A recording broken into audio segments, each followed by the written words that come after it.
Meg, thank you. That was like my favorite introduction. So many connections, and it's always really heartwarming to hear what resonates and what connects to the work that you all are doing. When I first met Sam and he shared all about the framework, I just thought there were so many connections, and I'm really just inspired by the work that you all are doing. So, thank you for having me. I am very excited to share examples. And I think, as Sam said in the beginning, teachers are doing so much, right? We're constantly adding. And the idea of evolving education is to think about the world we live in now and how we can leave some of those practices behind that are not serving our students and what we need to move forward. So, as you're watching this and listening, I'm hoping that you're thinking about your practices, you're thinking about your own experiences. But my goal really here today is to validate you all, is to help you think about what are the practices that you really are working on that work? What are the things that you're saying, yes, I do that. That is exactly what works in my classroom. I didn't even know other people were doing it. Hold on to those. I also hope that there are times when you're pushed and you're thinking, oh, that was a little bit uncomfortable. Maybe I should do that. Or maybe there's something else that I should try. And so in those uncomfortable moments, it's okay. Hold on to those and think about what are some things you're inspired to try. We aren't going to shift everything in one night or in one day or in one workshop. It is about evolving. It is about thinking about how we're going to take each of those next steps to continually shift our practices. So today, that's my goal, is to help you think about that.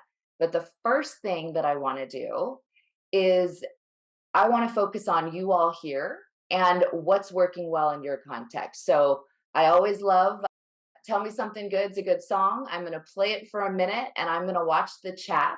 And I want to hear something from you that you are proud of, that's working well, that you're excited about, and that you're looking forward to next year. So here we go. Tell me something good. You better tell me. You better tell me that you want. Ain't got no time. Is what you say. No time. I'll take you with you.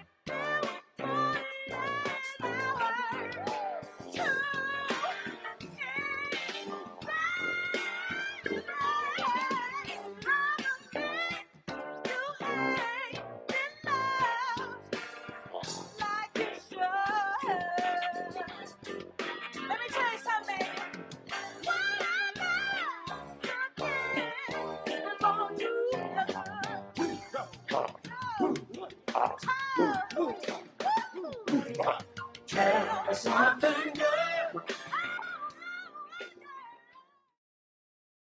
Awesome. We have so many good things already. Thank you for sharing. See vertical spaces, collaboration, non-permanent spaces, the relationship, developing goals with colleagues and trying new ideas. Love it. These are the things that I want you to anchor on today and use to build off as you're thinking about your next steps. So I want to start. Meg mentions that, I often think about education through my various lenses. And so we all sometimes have been through our own experience. Education is the only profession, as Dr. Lordy said, the apprenticeship of an educator, in which we've gone through our own K-12 experience. We've watched other teachers teach. We have gone through our college experience. We've gone through our teacher preparation programs. Many teachers have been in school, and we have this conception of what a good teacher does. And sometimes those conceptions are outdated and they don't actually serve the context and the world in which we live. So it's important to think about those stories and how they influence us as educators. So the first story and the first experience that really started to shape me as a student and into an educator is when I was in second grade. I'm the one in the blue and the circles with the short Madonna haircut. This was my Madonna era. Big fan. But my friend Michelle and I did everything together. We any of those in the 80s and 90s, New Kids on the Block parties, and we did dance sessions, My Little Ponies. We were inseparable. And in second grade, we took a test. And this test, in my 8-year-old brain, determined that Michelle was smart and I was not. It was a gate test for gifted and talented. And after we took that test, Michelle, we were in the same class. She went to a different class. She had teachers who were doing projects. They were pulling her in for lunch buddies. They were going on field trips. They were doing all these cool activities. And I was sitting in Miss Papini's class copying sentences from the board. And it was then that I started to think, oh, I'm not smart.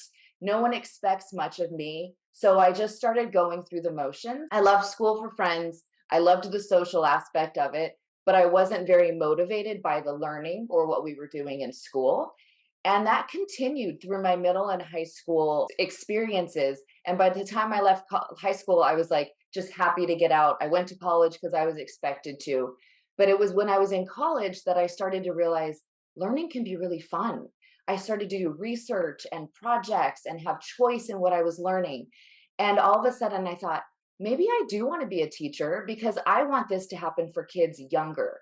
And so I was able to become a middle school teacher, which is, I don't know where my middle school people are, but the best in my opinion. So I taught 7th and 8th grade on the island of Oahu in Hawaii. I moved from California, went out to teach, and I loved every single second of it. I was in middle school as an instructional coach, then I worked as a new teacher and mentor.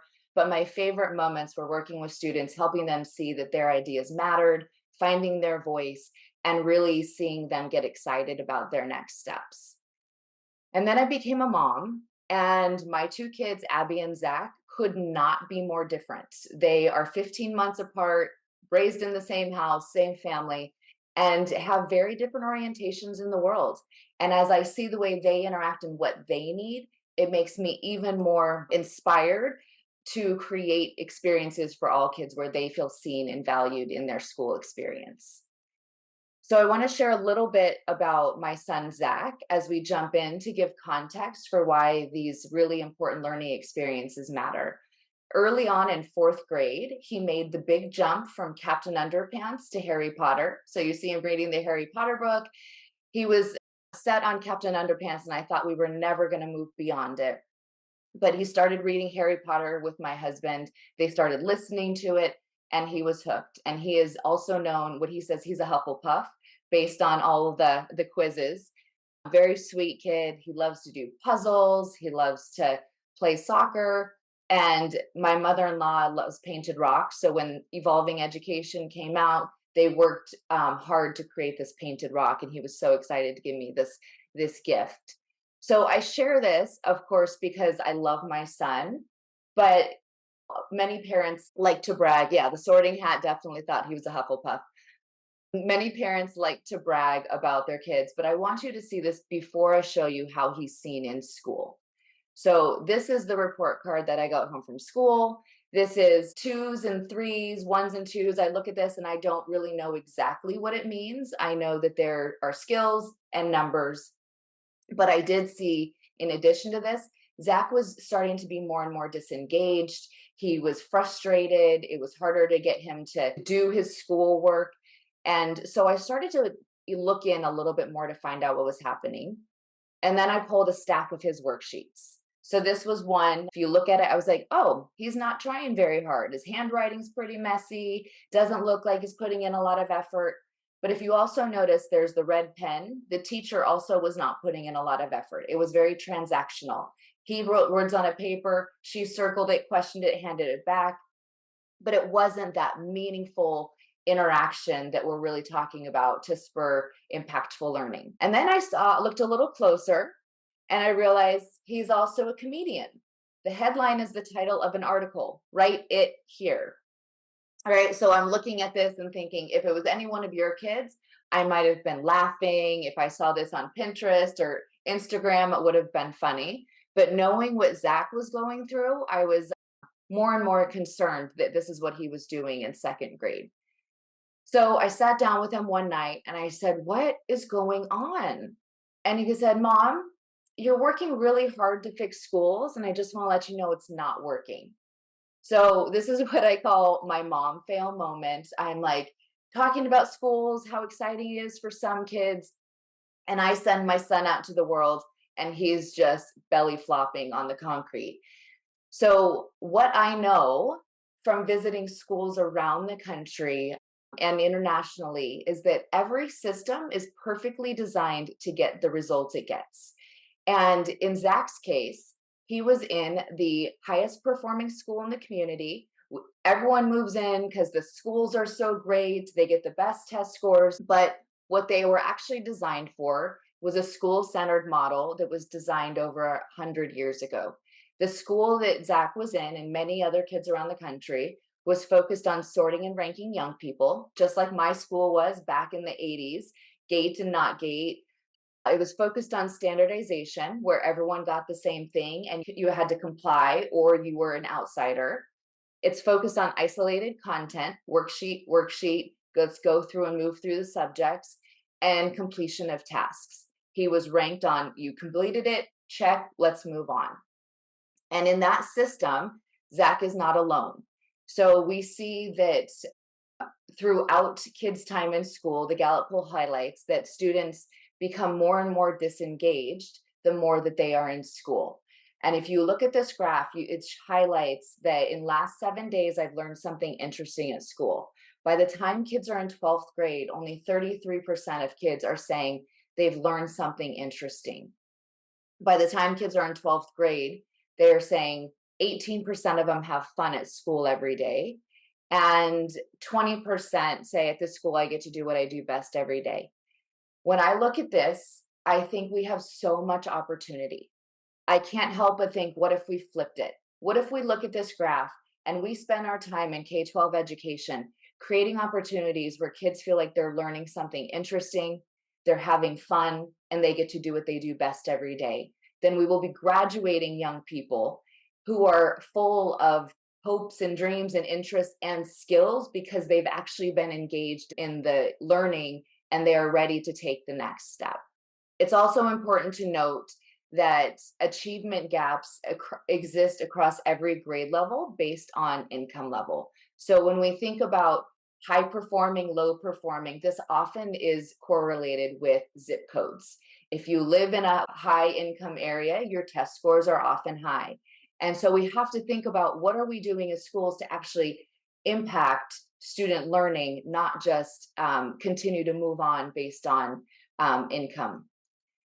And finally, I know you guys just had a session with AJ Giuliani last week talking about ChatGPT, but we have to think about technology and its impact as it's increasing exponentially. So back when I was in middle school and my mom was a first grade teacher, we had the Apple II GS that sat on our dining room table because it was so big and massive, and the printer also took up all the space. And 20, 30, 40 years later, we're seeing iPhones and everyone has their own computer. And now this summer with ChatGPT and AI, constantly people are thinking about what does this mean for us in education? It's not the end, it's the beginning of this exponential increase in technology. And so we have to take into account how we prepare students for the world where they're going to have to be able to leverage these tools. So what I want to talk to you about today is how we can think about a learner-centered environment and how we shift from that school-centered model to one that is more learner-centered, where we create environments that are inclusive and equitable, where we focus on personalization and authentic application, and ultimately competency-based learning. So we understand what kids know and do, and they're able to show us in a variety of ways, not just a simple standardized metric. So in this learner-centered model, we have to think of what the National Equity Project talks about with equity. And equity means every child receives what they need to develop their full academic potential. It's not everyone receiving the same thing, it's everyone receiving what they need. And then when we think about this, we know as educators, we're really great at backwards designing.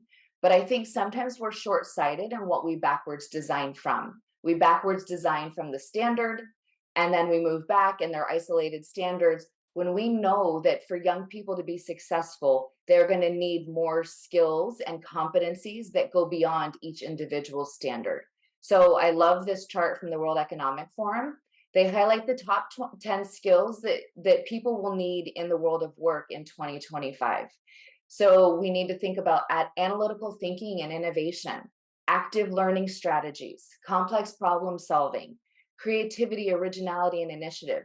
These are the skills that we need to backwards design from. So we're thinking about how kids have the opportunity to practice, develop, and think about their own learning strategies to navigate their journey, not just to be able to do well on a test or in school.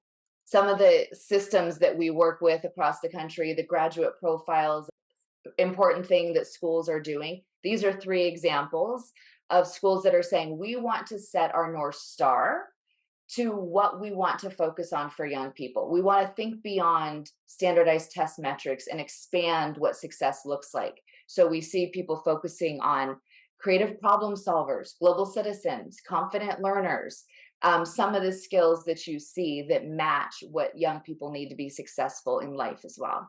So I wholeheartedly believe that as we think about evolving education, it is our opportunity, the educators in the classroom, the administrators in our school buildings, to think about our communities, what works, and really create that future. So Lolly Daskal says, the future is not ours to see, but ours to create.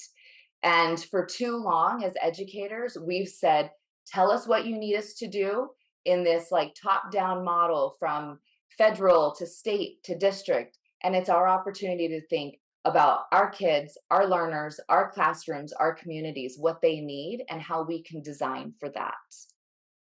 So I'm going to share some examples of how systems across the country are moving from a school-centered model to a much more learner-centered model.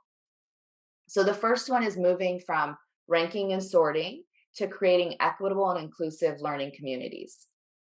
And if I go back to Zach's story and his frustration when he was like, Mom, this isn't working. In the following year, he was in a new class with a new orientation to learning and a new orientation to learners. And he came home in the first couple weeks and he said, Mom, do you know I'm smart? I was like, yeah, baby, I know you're smart. But what makes you realize you're smart? And he said, well, Miss Hassey gave us a math problem. I was like, yeah. He said, and instead of a worksheet that was timed and having to go through all these 40 problems, she gave us one really hard problem. And I worked with my friends, we figured it out. And then she used my strategies and shared them with the class. This simple shift totally opened up his eyes to what learning could be. And he built confidence because he was able to try something out, work with his friends, and then his teachers acknowledged it. So these simple strategies more and more helped him to really shift his perspective and think deeply about his learning. This is what we call a learner-centered paradigm, where learners are seen and known as wondrous, curious individuals with vast capabilities and limitless potential. So when you start to see, instead of kids have to come in, I have to rank and sort them, they have to do all the work, I have to check it off. Instead, if we see them all as curious, wondrous individuals with vast potential, it's a totally different mindset. So the first thing that I like to do to really build these interactions and get to know young people is start thinking about, who are they? What are the things they're interested in? What do they love to do? When do they feel the most successful? Asking these questions can really start to build those relationships. But sometimes, frankly, kids don't know, because some kids have gone through school and they've been taught to not think about the things they're interested in. So sometimes it's a little bit of cajoling to figure out how to help them answer these questions. And I love this example. This is a learner profile from a young man in Seattle. And it's, who are you? What are your strengths and attributes? What are the things that make you successful? How do you like to learn? What are your vision and goals for the future? What works and what doesn't? And many systems have started to think about how do they begin their year creating these profiles, giving young people a chance to figure out who they are and then share it with their learning community to really create those connections and build on the strengths of each individual. Another example is from a school in Los Angeles, and this is a ninth grade classroom. They simply use chart paper and post-it notes so they could move them around as kids change their thinking. But they have strengths and interests and abilities, personality traits, careers they might be interested in. They took all these personality surveys and started thinking about what makes them unique and special. But the important part about this is they also went and did internships. So I met a 10th grader who said that she went and did this internship in a hospital because she thought she wanted to be a doctor. She spent six months at a hospital and realized she hated hospitals. And so decided she was going to come back and change her trajectory. But I call this a huge win because she realized early on that her strengths and interests didn't necessarily match up with what she thought she wanted to do. So I'm going to share a quick video of a young person, two young people actually, who had the opportunity to be seen and valued and the impact it had on them. We've all had our ups and downs in life, and here's a story about how our school garden helped us up when we were down. We got into assistant principal, Miss Johnson, and we saw a lot of her. Unfortunately, she saw a lot of our bad side at first. We were getting referrals, and she had to give us our consequences. We slowly started to build a solid relationship with her. She was investigating when we got in trouble, and sometimes we actually didn't get in trouble. She became someone we could trust and be real with. One day I opened up to her about how I liked to garden when I was younger. I threw out the idea of a school garden, and she actually made it happen. I'm not talking weeks, months, I'm talking days later. The deal was that as long as you didn't get into too much trouble, we'll be able to help out in the garden. In the garden, we learned how to plant and weed. Actually, we didn't get the roots out. We had to water it once every other day until it got hotter. Then we had to water it 2 or 3 times a day. Once the garden started coming in, we started giving tours because kids would ask and ask and ask to see it. But there was more than just weeding and watering happening. It was what was happening inside of us that really mattered. We started trying to stay out of trouble, avoiding bad situations, and doing our homework. We became connected to the garden, and would do almost anything to make sure we got to work in it. Now I went to Miss Johnson's office. It was for good things. We think that every school should have a garden. Kids that have a hard time at school can refocus their attention on something positive. Gardening can't only teach you gardening skills like planting and weeding, it can teach you how to be healthy. All right, I love those kids. When he talks about every school needs a garden, I think what he's really trying to say is every kid needs an adult who cares about them and sees them. So this cycle, teachers' beliefs in students can start with a cycle that says, you got in trouble, you have to go to the office, you don't belong here, you get suspension, you get ISS. Kids start to see they don't belong. We can shift that cycle by believing in students, finding their strengths, helping them see where they are special, where they're valuable, and what they can do, and then they start believing in themselves. And that is the power of each and every educator and what we can do in our classrooms and our schools for young people every day.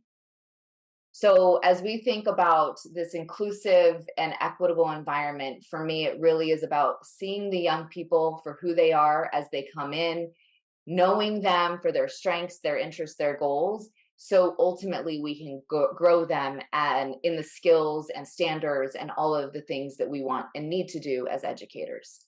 So if we have this inclusive and equitable environment and we've built these interactions and connections with young people, we can think about this next shift around moving from standardization to personalization. And this is a prime example of a young person who has a lot of agency.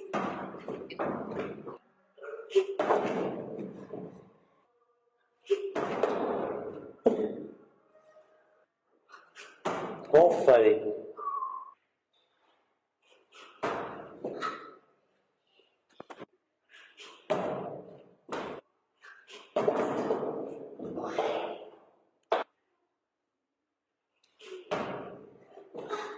pa 이거는 미투냐 파라고 이거 오케이 오케이 뭐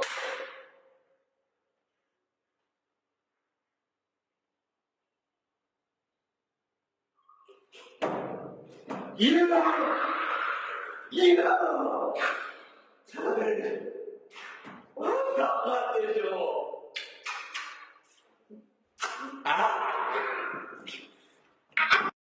All right, there's a lot to unpack here. Amy, your face was priceless as I was watching you. Think about your reactions to that child jumping. Many times educators are like, but why couldn't you just lower the stool? Why couldn't you just lift him up?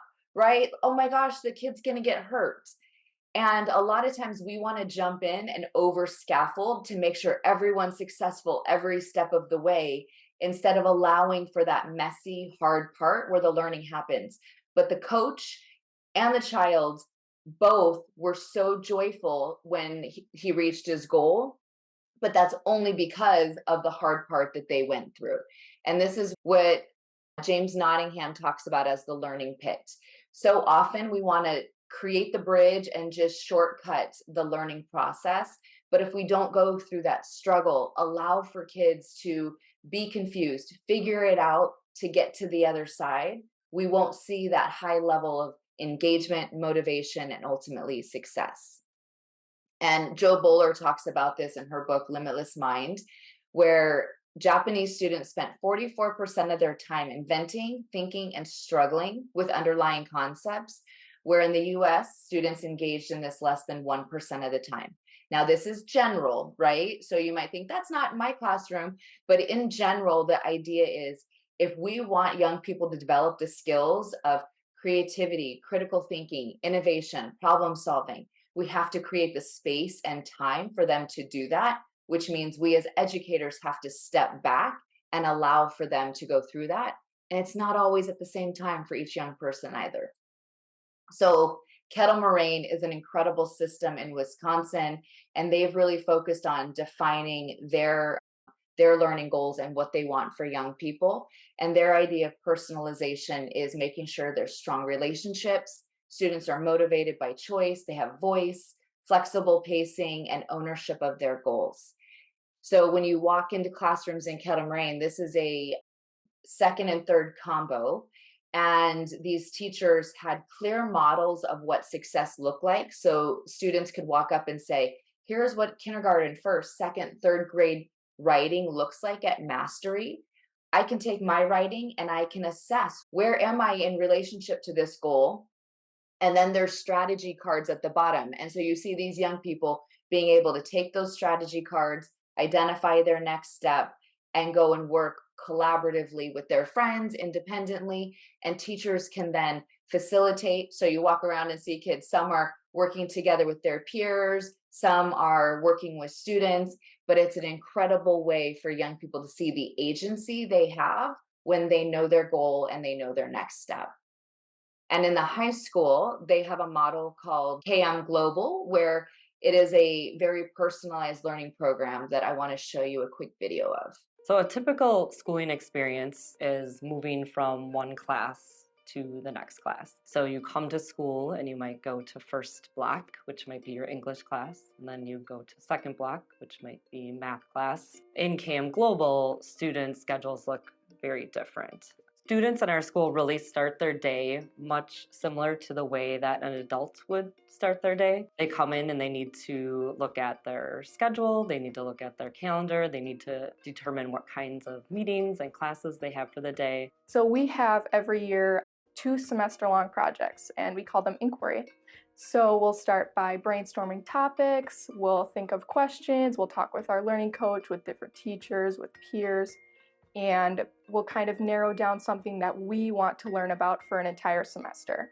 They will be working on targets from multiple areas. They may be working on some English language arts targets. They might be working on some US history targets, or they could be working on some technology targets, and that kind of is put all together within their project. My parents love seeing me learning about things that I am passionate about and that I want to learn about. We have the opportunity to do off-site work outside of school during the school day, If you don't know what you want to do after high school, then this is a great way to figure out what you want to do. So we highly value and encourage students to go out of our school and learn from others. So it might be job shadowing or interviewing people or doing projects for different companies, a lot of volunteering, educational trips, or an internship. So having global to kind of dive into different areas when I want to and how I want to really helps me kind of narrow what I want to do in the future. We're really here to give students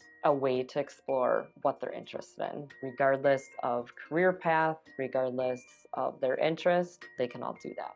And they can all have a strong sense of, this is what I'm doing, this is what I'm learning, this is meaningful to me, and with that comes student achievement and student engagement.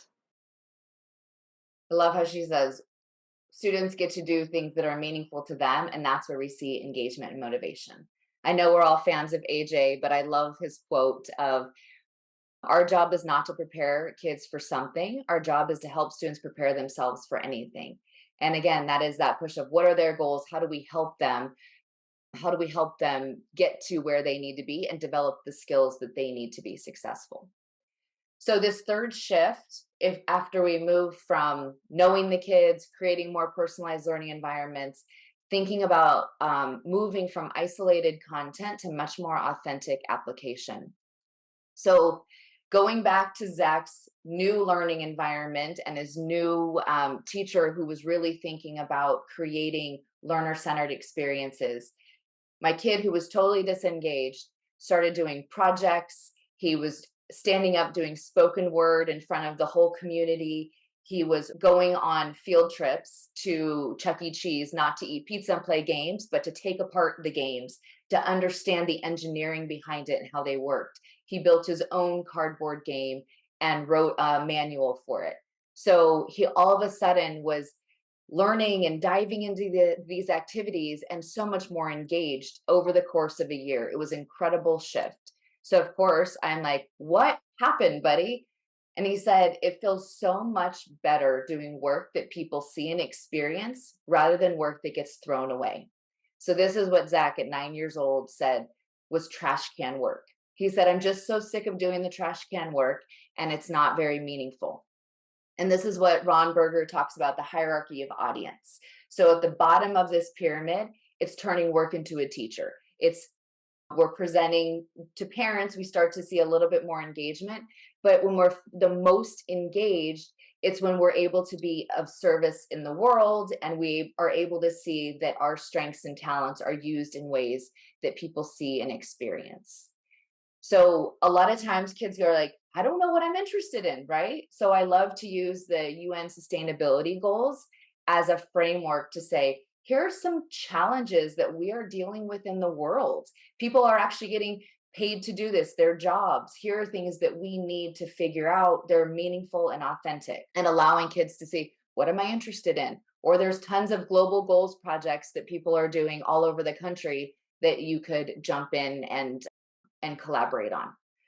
But one of the projects that a colleague of mine did with fourth graders called Project Ideate, she used the design thinking process, went and collaborated with 4 different businesses or community organizations, and these kids were in groups of 4. They went out and interviewed these businesses. They identified a problem that they were trying to solve. They had to come back. They had to create a plan. They prototyped. They shared their plan. And in some cases, they got feedback that the plan didn't work and they had to go back to the drawing board and try again. But they were so motivated because they were doing something that mattered. They were reading and writing and collaborating. They were using their math skills. All of the standards were embedded in this project. But beyond that, they were really leveraging their ideas. They were collaborating, they were communicating, and they were developing the skills that they need to be successful, not just in school, but in life. And I have another video of a high school classroom who has taken this same approach to think about how to create much more authentic and meaningful learning in chemistry. I used to be a very traditional chemistry teacher, but I moved into project-based learning. It is a lot more work, but it feels good. I create a project, the Wicked Soap Company. The students learn about making soap. They learn about neutralization reactions. We learn about the pH scale. It's that iterative process, the physical act of making the soap, where you're mixing up the oils, mixing up the lye. It's analyzing your results and seeing what worked and what didn't, and trying it again in hopes of improving it. We're able to work on documents together and all collaborate. We've been able to learn more business strategies to be able to get our name out there. Every bit of money that we get, we either put back into the company or give back to the community. We've given away soap to organizations in need. We've given away scholarships to students that really need it. Matt teaches chemistry in his own way. It's nothing like any other class I've been in. I'm inspired when I see students have that light bulb turn on. They're into it.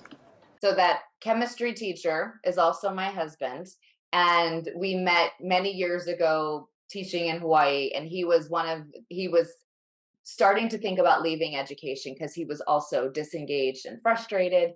And he, like my son, had an opportunity to be in a different space where he was trusted, honored, valued, and he has never worked harder or been more excited as a teacher. So creating those meaningful experiences is not just about our learners in the classroom, it's about all of us. So this idea of when we tell learners to complete an assignment, we get compliance. Many people will be compliant, but when we empower learners to explore and learn how to make an impact on the world, that's when we inspire problem solvers and innovators. And for those of you who want research, I get it. Many people are like, great, Katie, it's fun. We'll do a project and kids will be excited, but we actually have to teach them something and we have to do well on our test. I totally get it. And more research highlights that project-based learning significantly outperforms traditional curricula, raising academic performance across grade level, socioeconomic status, subgroups, and reading ability. So when we have reason to learn, when there are things that we're interested in doing, when our motivation and engagement are up, then we will be able to help kids develop the skills, and they are more motivated to develop the skills they need to be successful, and they'll be able to show them on a test. So the final shift that I want to highlight after we move from this authentic learning to think about how do we really look at assessment practices and how do we think about how they're connected to meaningful learning. So I want to start with a quick pop quiz for y'all.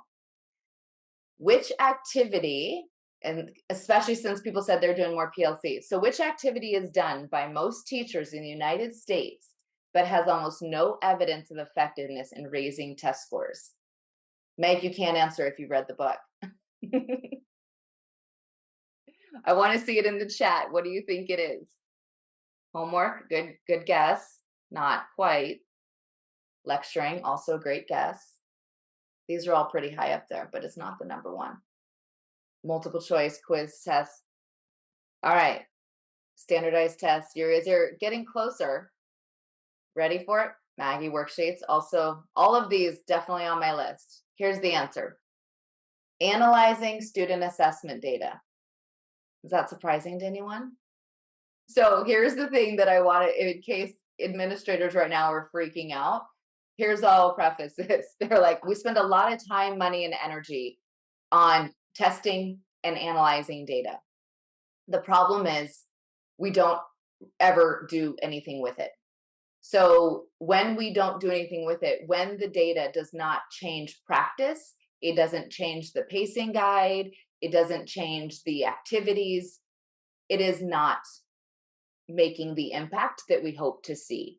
So if we are going to make an effort to give all of these assessments, if we are going to spend the time coming together to talk about students and how they are performing on an assessment, we have to make sure we have the time and space to redesign our learning experiences, to work with young people in ways that are actually going to use the data to move us forward. I want to be very clear. I am not saying data is not important. It's extremely important, but we need to widen the aperture of the data we look at, and we need to make sure when we're looking at it that we're actually using it. So, reminds me of this. More of you in Pennsylvania than me in San Diego, but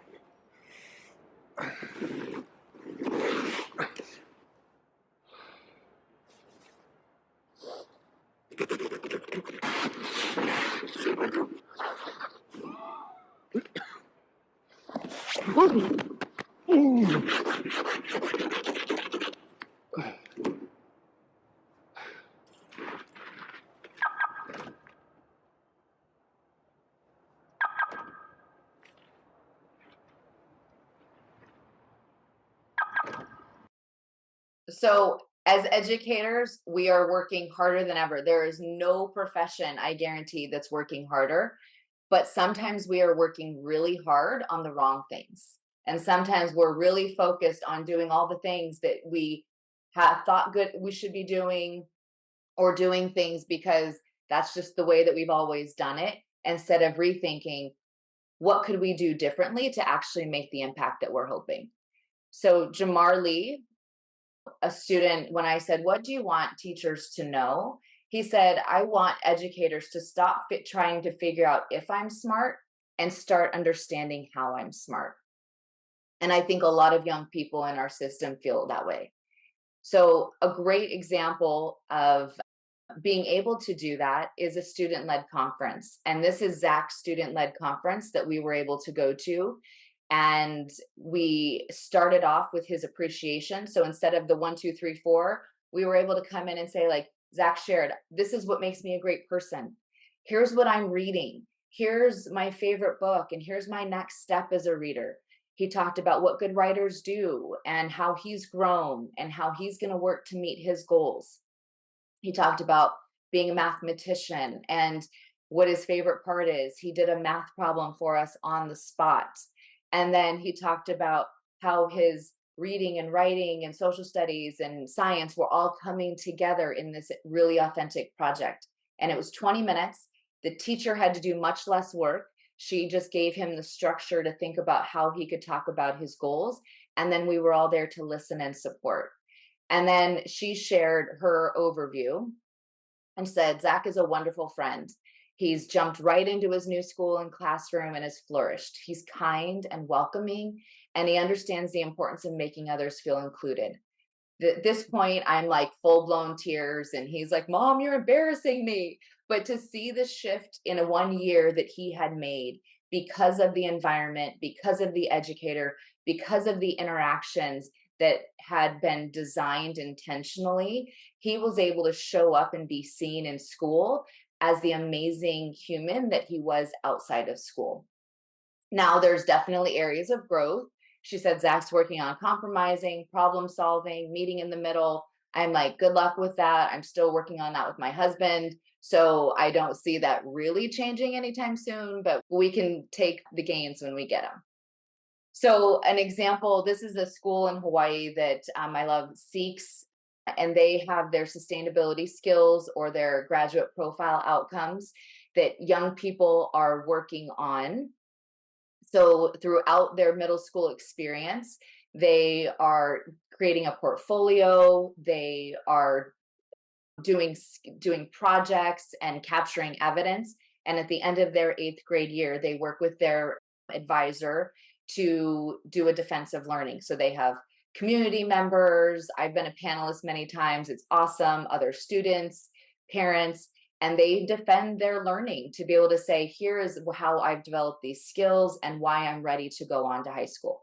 It's a super cool experience, and the students definitely take ownership, but each portfolio and presentation is as different as each student is.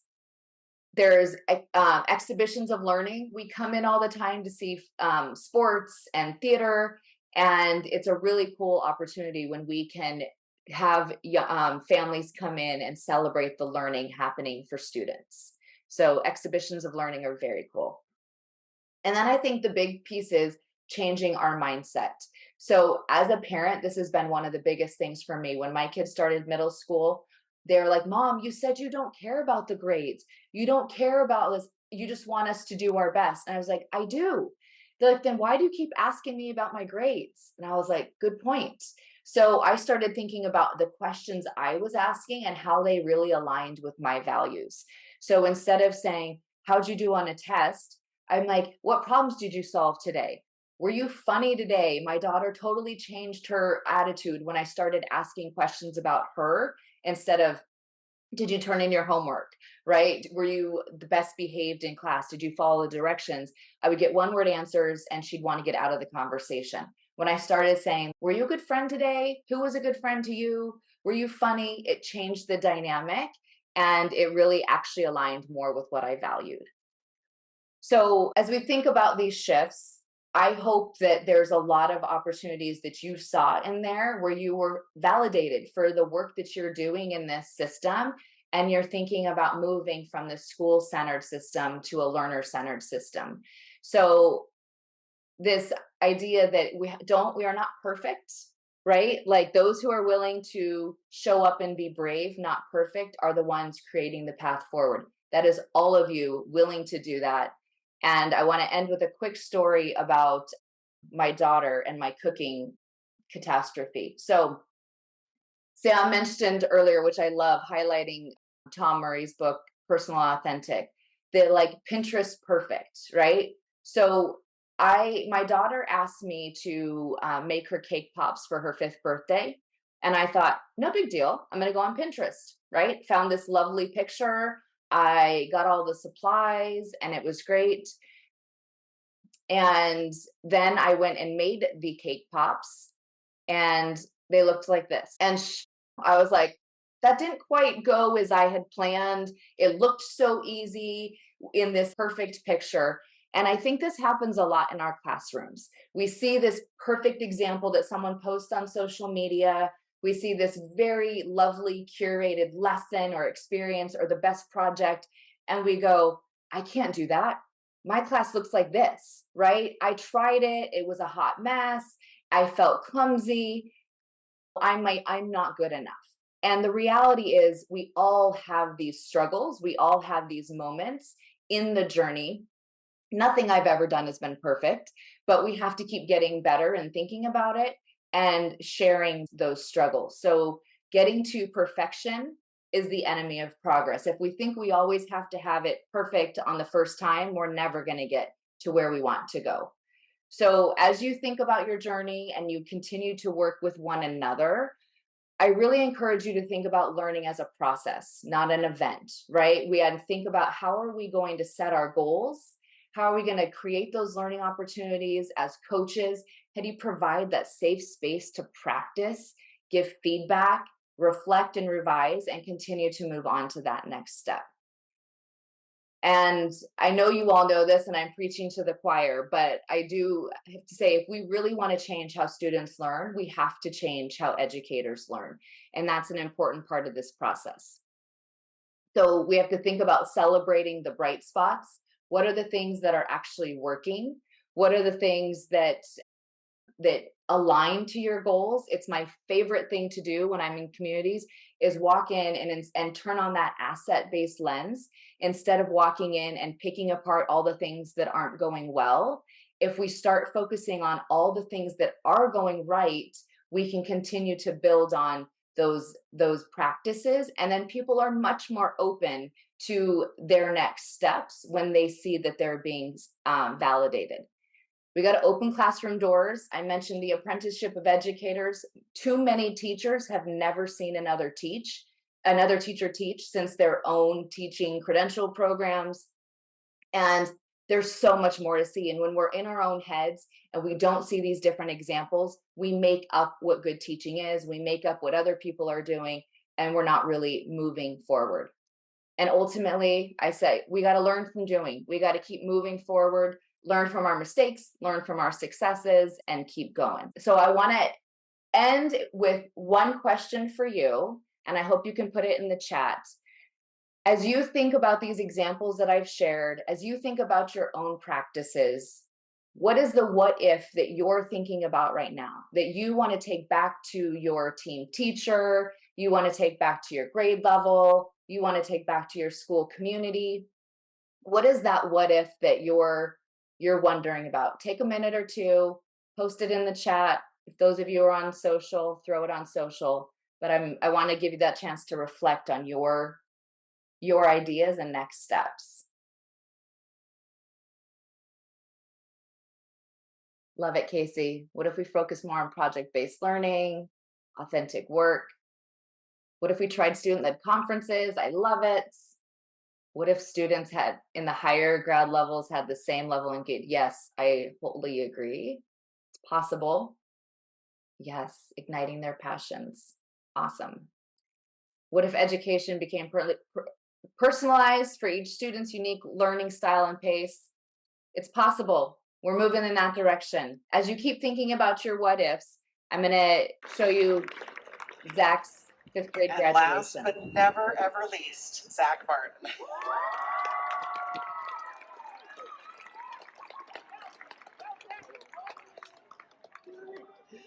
Zach, you project a quiet strength that makes others enjoy being around you. Your warmth and friendliness to others makes our class a better place. I will miss watching you solve math problems in that unique way that you have, that I don't understand, and your wonderful smile.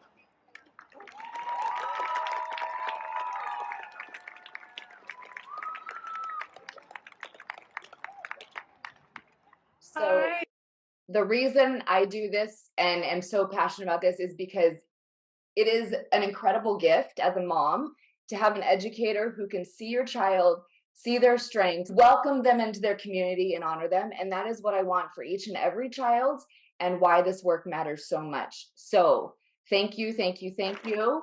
And I'm excited to see what you all do. Keep those what ifs tight and keep working with one another to make sure it happens. There's my information. I will just leave up. If you have any questions, don't hesitate to reach out. And then there you can actually download the first chapter of Evolving Education if you want it.